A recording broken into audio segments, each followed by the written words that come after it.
Saya coba simpulkan sebentar dengan cepat bahwa setelah selesai sholat yang ditutup dengan salam itu, Assalamualaikum warahmatullahi, Assalamualaikum warahmatullahi. Kata Al-Quran, jangan terburu-buru untuk beraktivitas yang lain sebelum Anda menyempurnakan satu amalan, yang amalan ini begitu dahsyat dalam pandangan Allah Subhanahu wa ta'ala. Amalannya disebut dengan zikir. Di tulisan kami sudah disebutkan rincian amalan plus dengan dalil-dalilnya. Ya, saya persingkat. Tema kita adalah tentang amalan pasca salat. Di bagian kedua ini, baik, ini tema kita. Kemudian amalan besarnya adalah zikir.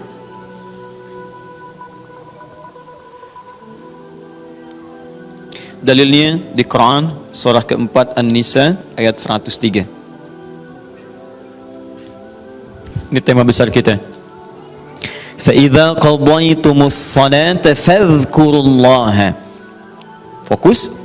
Maka jika Anda telah tuntas mengerjakan salat, segeralah berzikir kepada Allah Subhanahu wa ta'ala. Ingat, amalan pasca salat yang diutamakan apa? Zikir. Saya mau tunjukkan pada Anda satu hal yang sangat mendesak. Kenapa amalan ini begitu sangat ditekankan oleh Al-Quran? Bahkan saking ditekankannya, kata Allah, perhatikan kalimatnya, qiyaman, baik itu sambil berdiri, wa qu'udan, ataupun Anda punya kesempatan lebih lenggang duduk, wa 'ala junubikum, atau bahkan dalam keadaan Anda sedang payah pun untuk duduk atau bahkan berdiri, boleh sambil berbaring. Perhatikan, saking pentingnya amalan zikir ini, itu Al-Quran seakan menghadirkan semua situasi untuk menggunakan amalan ini. Ya, bukan tidak ingin menoleransi, tapi ada sesuatu yang penting di sini. Saking pentingnya seakan-akan kalau dalam bahasa yang lain, tolong jangan tinggalkan ini. Ya, kalau Anda memang buru-buru, harus langsung bangkit pasca sholat. Ada yang bahkan setelah salam subuh, Assalamualaikum, Assalamualaikum, saya harus kejar ke tempat pekerjaan, langsung mau berangkat. Nah, terburu-burunya Anda untuk mengejar pekerjaan itu tidak menghalangi Anda untuk berzikir. Kalau bisa sambil jalan pun zikir aja, ayo lakukan, kerjakan amalannya. Kalau Anda senggang, duduk dengan tenang, lakukan. Kalau amalan ini tidak penting, mustahil Anda diminta untuk mengerjakannya, sekalipun dalam pekerjaan yang sifatnya darurat Anda mesti lakukan. Paham sampai sini? Baik. Nah, nanti kita akan lihat apa rahasianya amalan-amalan ini, zikir ini. Kemudian kita nanti akan urutkan seperti pertemuan lalu telah saya turunkan beberapa bagian-bagiannya. Nanti kita akan gali apa esensi dan rahasia di balik kalimat-kalimat zikir yang kita sampaikan itu. Baik, saya percepat. Zikir seperti pertemuan lalu adalah setiap aktivitas yang mampu mengingatkan dan mendekatkan kita dengan Allah Subhanahu wa ta'ala. Jadi ada dua nih. Satu ingat, kedua dekat. Awas, ini selalu menyatu, terkait berkelindan, tidak akan pernah berpisah. Di orang yang ingat Allah pasti memiliki kedekatan dengan Allah. Jelas ya? Baik, jadi kalau cuma ingat tidak membuat dia dekat, ini bermasalah. Ketika seseorang ingat pada Allah, hubungannya menjadi dekat dengan Allah. Ketika menjadi dekat, maka dia akan dipelihara oleh Allah Subhanahu wa ta'ala. Dipelihara dari maksiat dan segala yang menyulitkan dia dalam kehidupannya. Makanya mustahil ada orang berzikir tapi berbuat maksiat kepada Allah. Apa nih? Mereknya Akhir TV. Jangan, itu bir. Oh, pakai bismillah dulu lah, mungkin berkurang dosanya dikit. Enggak bisa. Jadi tidak akan bersanding taat dengan maksiat. Anda ingat Allah, mustahil berbuat maksiat. Ya, maaf, seorang karyawan yang ingat Allah tidak akan bermaksiat dalam pekerjaannya. Seorang ibu istri yang ingat Allah tidak akan bermaksiat dalam rumah tangganya. Seorang anak yang ingat Allah tidak akan pernah bermaksiat dalam kehidupannya. Maka dari itu, nanti kita akan lihat puncak zikir, apakah hanya dalam pasca sholat saja atau dalam aktivitas yang lainnya.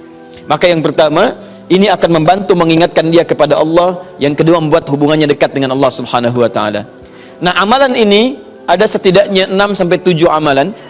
Hari ini saya janjikan untuk mengurutkan amalan-amalan ini. Ya, saya ingin tes dulu apakah Bapak Ibu masih ingat atau tidak. Satu apa? Istighfar. Istighfar. Saya tuliskan satu, istighfar. Apa dalilnya? Cepat saja, kalau tidak tahu katakan apa? Allahu a'lam. Baik, masih ingat? Saya sebutkan kemarin hadis Nabi di riwayat Muslim hadis 591. Masih ingat? Baik, ini ada istighfar. Baik, yang kedua apa? Allahu a'lam. Enggak ada, Bu, Allahu a'lam. Baik. Assalamualaikum warahmatullahi wabarakatuh. Astagfirullah. Allahu a'lam. Enggak ada. Baik. Baik, kita lihat ini istighfar atau masuk kepada kalimat thayyibah. Dalilnya Quran surah keempat ayat 103, kan? Kemudian yang kedua, bisa juga bacaan Al-Quran. Bacaan Al-Quran. Baik, Quran surah ke-15 dalilnya ayat ke-9. Ya inna nahnu nazzalna dzikra. Kami telah turunkan Al-Quran sebagai zikir. Jadi kalau Anda baca Al-Quran, itu Anda sedang berzikir. Kemudian bisa juga hafalan Al-Quran. Anda menghafal misalnya. Baik. Misal Anda tidak membaca, tapi selesai sholat Anda membacakan ayat-ayat Quran sebagai hafalan. Ada ayat kursi misalnya, ada 3 surah yang terakhir, ada kemudian ayat pertama sampai 5 misalnya, Al-Baqarah, ya ada ayat-ayat yang lainnya, hafalan misalnya. Begitu Anda bacakan, Anda sedang berzikir. Dalilnya Quran surah ke-54 ayat 17, ayat ke-22, ayat 32, ayat ke-40. Ketika Allah menyebut para penghafal Quran, menyebutnya dengan proses berzikir. Walaqad yassarnal Qur'ana lidzikri. Kami telah mudahkan Al-Quran sebagai zikir. Ya, hafalan di sini zikir. Untuk dihafal, untuk berzikir. Jadi kalau Anda pasca sholat kemudian membaca ayat-ayat Quran dalam hafalan bukan menggunakan mushaf, maka Anda sedang berzikir kepada Allah Subhanahu wa taala.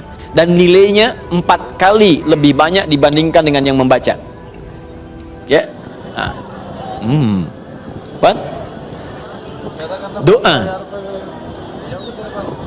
Doa itu juga sebagai zikir. Ya, Quran surah ke-7 misal dalilnya ayat 205. Wadhkur rabbaka fi nafsika tadarruan wa khifatan wa dunal jahdi minal qaul. Ketika Allah meminta kita berdoa, kalimat doanya dalam bahasa perintah menggunakan kata zikir. Wadhkur rabbaka. Ayo minta, berdoa, sebut zikir kepada Rabbmu dalam dirimu dengan perasaan penuh harap, penuh ketawaduan, minta kepada Allah. Di ketika Anda diminta untuk memohon berdoa kepada Allah, kalimat doa itu menggunakan zikir. Jadi ketika Anda sedang berdoa, Anda sedang berzikir. Bukankah saat berdoa Anda ingat kepada Allah? Bukankah saat berdoa keadaan Anda menjadi lebih dekat dengan Allah? Nanti kita akan lihat doa apa yang biasa dibaca Nabi pasca sholat dan seperti apa cara memohonnya. Ada rahasianya. Anda tidak menggunakan ini, sangat disayangkan. Anda kehilangan momentum, dipercepat untuk memudahkan seluruh proses kehidupan Anda. 5, masih ingat? Salat. Nanti ada lagi amalan. Pasca salat ada salat. Di begitu selesai assalamualaikum, kapan kemudian ini kita mesti tunaikan salat yang ini? Dan ada rahasianya juga. Bahkan salat yang ini boleh jadi akan memberikan syafaat dengan izin Allah kepada hamba-hamba yang dirasakan kurang amalnya. Karena ketika amalan-amalan fardu tidak bisa menolong Anda dari proyek akhirat yang telah Anda cita-citakan untuk masuk surga itu, maka yang akan dicari pertama kali diantaranya adalah amalan yang ini. Maka Anda ketinggalan dari itu yang bisa membuat situasi tegang saat di akhirat. Hati-hati, Anda ketinggalan handphone, perasaan luar biasa sedihnya. Balik lagi ke Andur, dicari-cari lewat CCTV. Tapi Anda ketinggalan yang sunnah, kenapa tidak Anda buru kemudian? Tadi nggak sholat sunnah, besok lagi, Masya Allah, belum tentu besok dia hidup. Dalilnya Quran surah ke-20 ayat ke-14. Ya, innani anallahu la ilaha illa ana fa'budni wa aqimis salata lidzikri. Saya Allah, tidak ada Tuhan yang layak disembah kecuali saya. Sembah saya. Bagaimana cara nyembahnya? Tunaikan salat sebagai zikir kepada saya. 6. Memperbanyak menyebut Allah, menyebut nama Allah, atau juga dengan al-asma'ul husna. Al-asma'ul husna. Dalilnya Quran surah kedua Al-Baqarah ayat 152. Fadhkuruni adzkurkum. Ayo cepat sebut nama saya, maka aku pun akan mengingatmu. Aku menyebutmu. Di orang yang selalu ingat Allah, nanti Allah akan ingat pada dia. Nanti saya kasih tahu rahasia yang paling besar. Bahkan ada orang yang saat membutuhkan ya dalam persoalan kehidupan kepada Allah sebelum dia minta, karena Allah telah mengingatnya, Allah ringankan aktivitas kehidupan dunianya. Dia bukan nggak punya masalah, jadi kayaknya nggak kelihatan punya masalah, cuman setiap akan mengalami masalah diringankan oleh Allah sehingga seakan-akan nggak punya masalah. Nanti ini akan sangat menentukan bagian yang keenam ini, apakah hidup kita akan semakin mudah atau mendapati kesulitan yang berliku. Sebut nama Allah. Ya, bagaimana cara menyebutnya? Bisa disebut nama Allah langsung, bisa disebut dengan Asmaul Husna. Di mana dalilnya? Quran surah ke-17 nanti dari ayat 110 sampai 111-nya. Di ayat 111 tegas dikatakan, "Qulidullaha." Ayo sebut Allah, panggil, katakan Allah. Awidur Rahman atau Ar-Rahman, ayyamma tad'u falahul asmaul husna. Maka kapanpun Anda bisa memanggilnya, memintanya, Anda boleh memanggil dengan nama yang terbaik sesuai dengan kebutuhan Anda. Nanti saya kisahkan, ada orang baru selesai sholat, kemudian menyebut nama ini, dan satu di antara nama yang paling luar biasa, ketika dia selesai kata Nabi, dari mana kamu tahu menyebut dengan nama itu? Tahukah engkau, jika engkau melakukannya, maka engkau telah memanggil Allah, yang dengan panggilan itu, jika meminta akan segera diberikan, jika berdoa akan segera dikabulkan. Rahasianya luar biasa, nanti kalau sudah tiba waktunya. Hadisnya sahih. Ya, saking sahihnya, ini ditempatkan oleh Sayyid Qutb di dalam satu kitab yang Al-Aqaid Al-Islamiyah, padahal kitabnya tentang akidah, ketika membahas tentang asma wa sifat, nama-nama Allah subhanahu wa ta'ala. Hadis ini dimasukkan, padahal hadis ini amalan tentang amalan pasca salat. Ketujuh, bagian terakhir, ini adalah indikator yang paling penting, yang terakhir ini, sampai saya pisahkan tersendiri dalam aktivitas harian. Zikir paripurna. Ini yang zikir paripurna.